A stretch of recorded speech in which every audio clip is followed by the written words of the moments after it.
Old Jack Pudding, given over to drink, as is so often the case with men of that sort, was walking down the King's Road after a heavy session in the Pig's Ear on a Friday afternoon.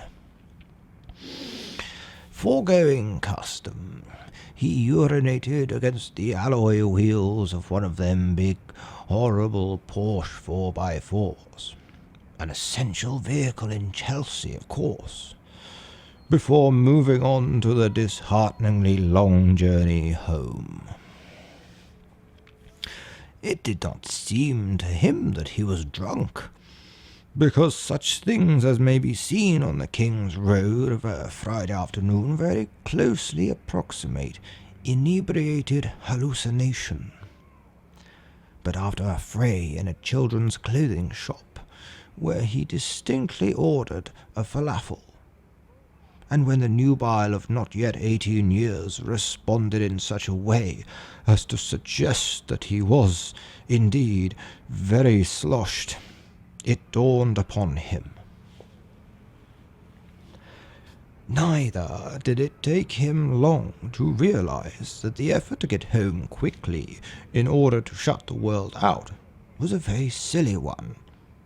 So instead, he lolled around, quite within the realms of 7 pints and a Scotch for the road, and watched it all go by like an extended comedy feature. But then there came a strange moment, when the liquid seemed to lose its harsh effects, and Jack Pudding, in the throes of a strong craving for nourishment, and to the astonishment of a woman who resembled a bean-bag, cried out loud,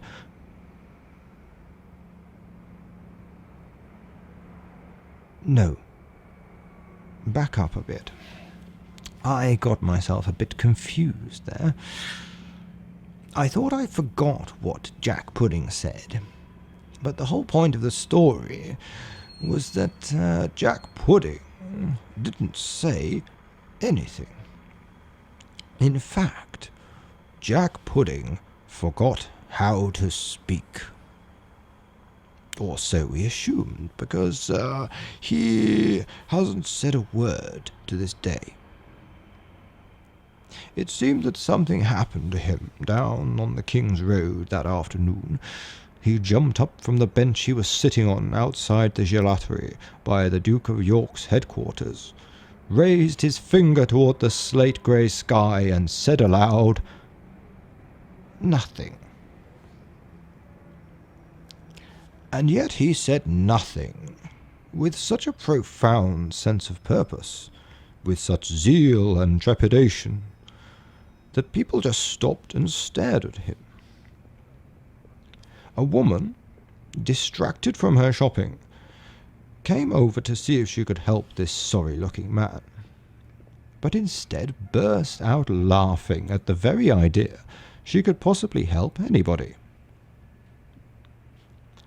An elderly gentleman in yellow socks tried in vain to speak reason with old Jack Pudding, but no sooner had he opened his lips, realized that his charitable thoughts were fatuous and false. Old Jack Pudding, eh? Touched by Dionysus he was. If nothing else could be said of him, it could be said that he had the power to make anyone feel selfish.